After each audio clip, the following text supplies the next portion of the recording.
Greetings to all. The Gospel reading for this 8th Sunday after Pentecost is Matthew 13, verses 31 through 33 and 44 to 52. The reading is a collection of short parables of Jesus, comparing the kingdom of heaven to ordinary aspects of life at that time.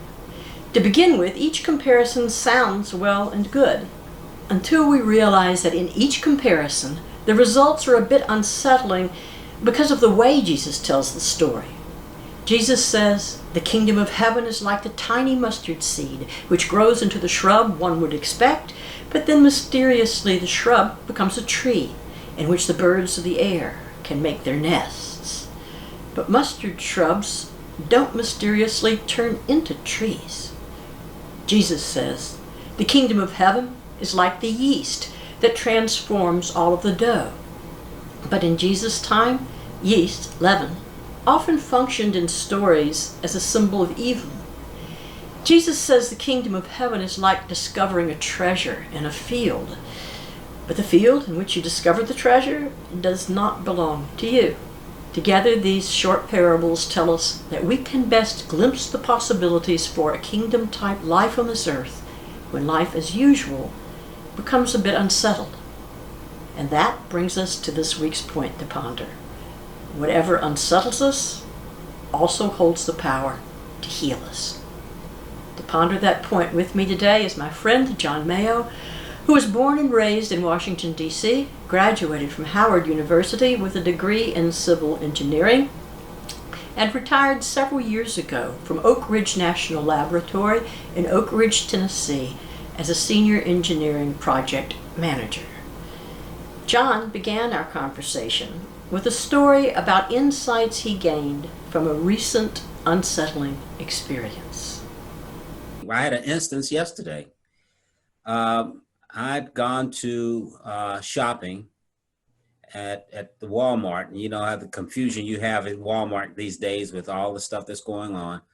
I parked my car away from a lot of the parking, got out and found out what I wanted to find out, which was nothing in the Walmart. And as I was coming out, I ran into a fella. His name was Bobby Henry. He is a part-time preacher, and he was standing there and looking at his van. And I asked Bobby what happened, and he said he had a hit and run. Apparently, there was another preacher that he knew who was inebriated, who hit his van and ran and took off. So he was waiting for the police. So I stood and we talked to him for a while. When the police came, I went to my car. And as I got in my car and started to pull out, there was a knock on the window. And a young lady was there and she says, "Oh, I am so sorry. I was writing this note. I sideswiped your car." That's the bad part. She had sideswiped my car. So didn't know her from Adam, and we talked for a while. And the thing that really gets you is with Bobby Henry, this other guy took off. Evil.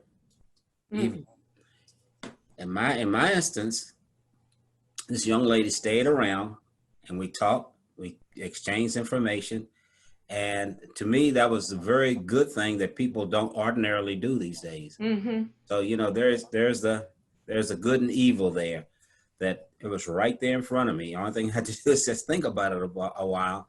Mm-hmm. The first part didn't occur to me, but it's the two different actions that, one person is supposed to be a person of God.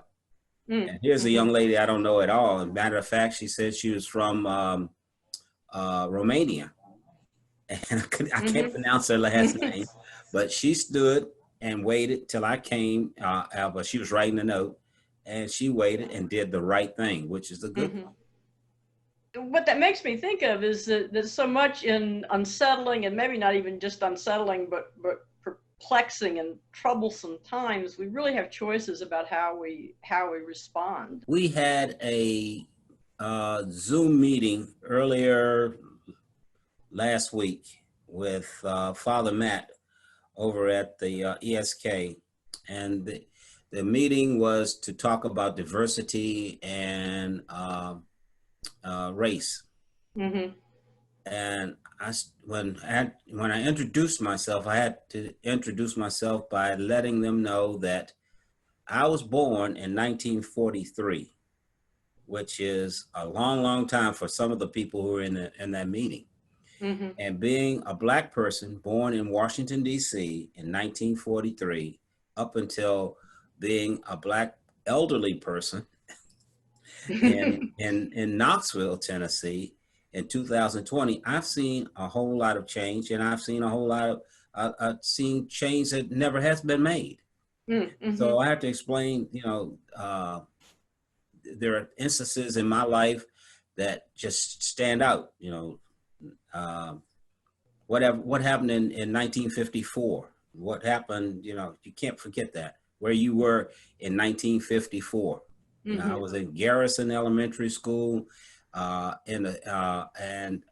my desk when the teacher came and told us about Brown versus Board of Education had been decided by the Supreme Court. This is something that happened in our school, Mm-hmm. all Black school, in Washington, D.C., that really had no profound change for a couple of years. And then the change came. Mm-hmm. In Tennessee, in Knoxville, those changes didn't come about until after I'd graduated from high school and come here.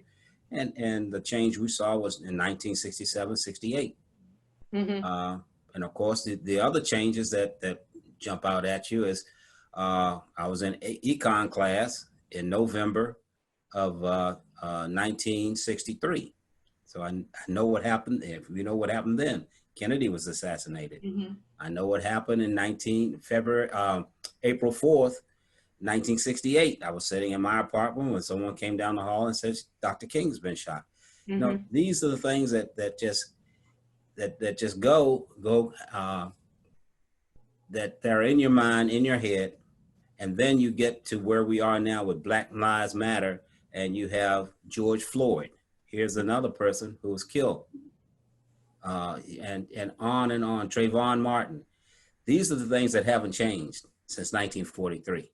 John Lewis just passed away, and he left us with the admonition that, hey, there's trouble, and then there's good trouble.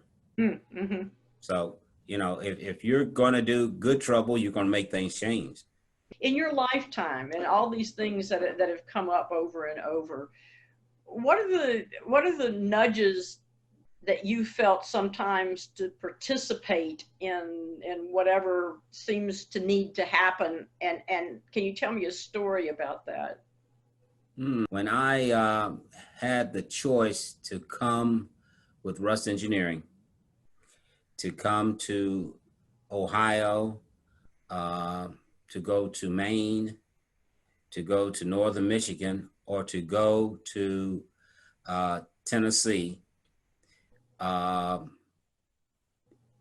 won't say it was a leap of faith, but in 1967, and in 1968, 66, 67, there was a lot of turmoil all over the United States, but Maine, Middle Ohio, Upper Michigan, they had nothing like that. Mm-hmm. But Tennessee was the hotbed of all of that. And for some reason, uh, it was directed for me to come to Tennessee. That was that's the choice that I made. Mm-hmm. And I think coming down here, the first project I was on, there was one other Black person in engineering and administration besides me. And I think us being where we were was something to prove to the people who had never ever worked with anyone Black at that level, to understand that we can do the job just as well as anyone else could do that job. Mm-hmm.